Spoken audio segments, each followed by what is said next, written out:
कराड नगरपालिकेत 25 वर्षांनंतर नगराध्यक्ष पदाचं आरक्षण सर्वसाधारण वर्गासाठी खुलं झालंय। या ठिकाणी भाजपा आणि काँग्रेसनं नगराध्यक्ष पदासाठी ओबीसी उमेदवार दिलाय। हा मराठ्यांवर केलेला अन्याय आहे, त्यामुळे अपक्ष नगराध्यक्ष पदाचे उमेदवार ॲडव्होकेट श्रीकांत घोडके यांनी चक्क मतदान करू नका असा प्रचार सुरू केलाय।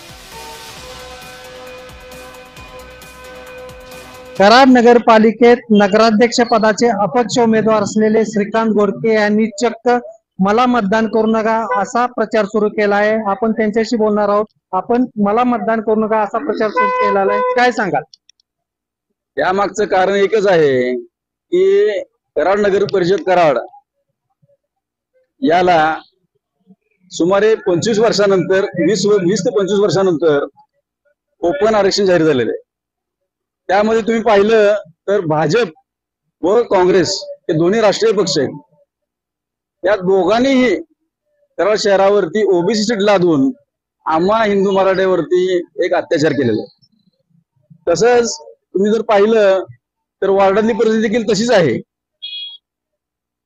काहींनी तर सक्षम उमेदवार न देता आपली 50 वर्षाची परंपरा संपुष्टात आणलेली आहे।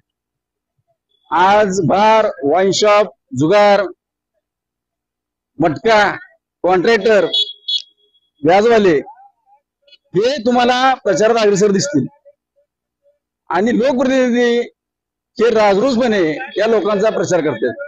याची खंत आहे मला। मी काही सांगणार नाही, तसा माझा कुणालाही पाठिंबाही राहणार नाही, देणारी नाही। लोक सुज्ञ आहेत, लोक ठरवतील, सुशिक्षित लोक ठरवतील की सुशिक्षित लोकांना द्यायचं का नाही द्यायचं, त्यावर मी कुणाला काही बोलणार नाही।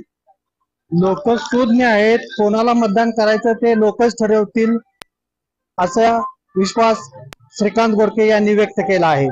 सुहास पाटील, जय महाराष्ट्र न्यूज, कराड।